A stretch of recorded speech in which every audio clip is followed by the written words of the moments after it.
Hi friends, welcome back to Farooq codes. Last వీడియోలో what is programming చూసాము.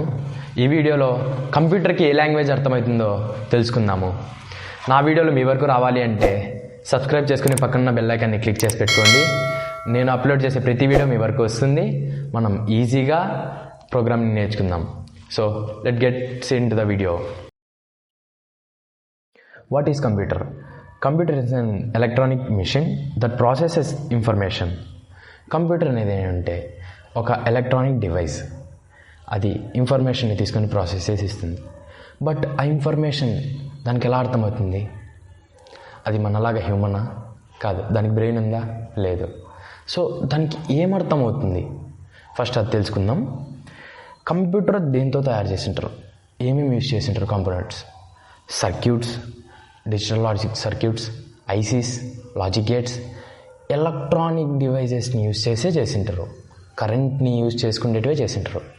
So కరెంట్కి ఏం అర్థమవుతుంది? ఆఫ్ ఆన్ మాత్రమే అర్థమవుతుంది కదా కరెంట్కి. ఫ్లో వెళ్తుందా, ఫ్లో కట్ చేసినామా, ఇది మాత్రమే అర్థమవుతుంది. సో కంప్యూటర్కి ఏం అర్థమవుతుందో ఇప్పుడు చూద్దాం. Computer only understand zeros and once మాత్రమే అండర్స్టాండ్ చేసుకుంటుంది. అది ఎందుకంటే కంప్యూటర్ వర్క్స్ ఆన్ ఎలక్ట్రిసిటీ, కరెంటుతో వర్క్ అవుతుంది. కరెంటుతో వర్క్ అయినప్పుడు కరెంట్కి ఏముంటుంది? కరెంట్ ఫ్లో ఆఫ్ ఆన్ ఉంటాయి, చెప్పాం కదా. ఆన్కి 1, ఆఫ్కి 0. సో 1s 0sలో మాత్రమే కంప్యూటర్కి అర్థమవుతుంది. వేరేది ఏది అర్థం కాదు. మనం ఇచ్చే కోడ్ మొత్తం 1s 0sలోనే అర్థం చేసుకుంటుంది. అది ఎలా అర్థం చేసుకుంటుందో చూద్దాం. మనం హ్యూమన్ కోడ్ ఇస్తాం. మనం హై లెవెల్ లాంగ్వేజ్ యూజ్ చేసుకొని కోడ్ ఇస్తాం. ఆ కోడ్ని మిషన్కి ఎలా అర్థం చేయాలి?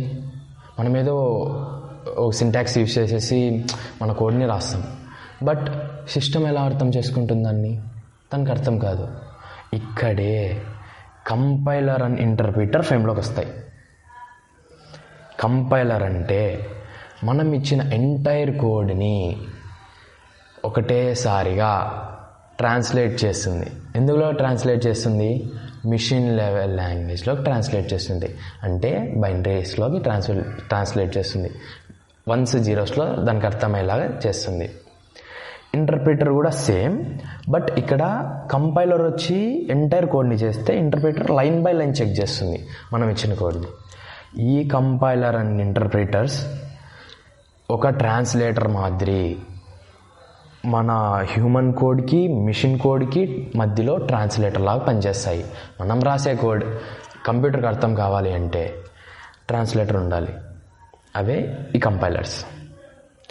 ఒక రియల్ లైఫ్ ఎగ్జాంపుల్తో ఇంకా బాగా అర్థం చేసుకుందాం. ఇక్కడ హ్యూమన్ కోడ్. ఇక్కడ ఒక హ్యూమన్ ఉంటాడు, వానికి తెలుగొచ్చు. ఒక అతను ఉంటాడు, ఆయనకి తెలుగొచ్చు.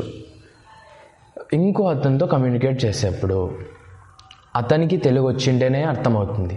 ఇఫ్ అతనికి తెలుగు రాకపోతే, ఒకవేళ అతను ఫారెనర్ అయింటే అతనికి ఇంగ్లీష్ మాత్రమే అర్థమవుతుంది అన్నప్పుడు. సో అతను మాట్లాడేది వాళ్ళకి అర్థం కావాలంటే మధ్యలో ట్రాన్స్లేటర్ రిక్వైర్డ్ కదా. ట్రాన్స్లేటర్ ఉంటేనే అతను అర్థం చేసుకోగలుగుతాడు మన తెలుగుని. ట్రాన్స్లేటర్ లేకపోతే ఎట్లా అర్థం చేసుకుంటాడు? కాదు. సో సేమ్ అలానే కంప్యూటర్కి కూడా ట్రాన్స్లేటర్ కావాలి.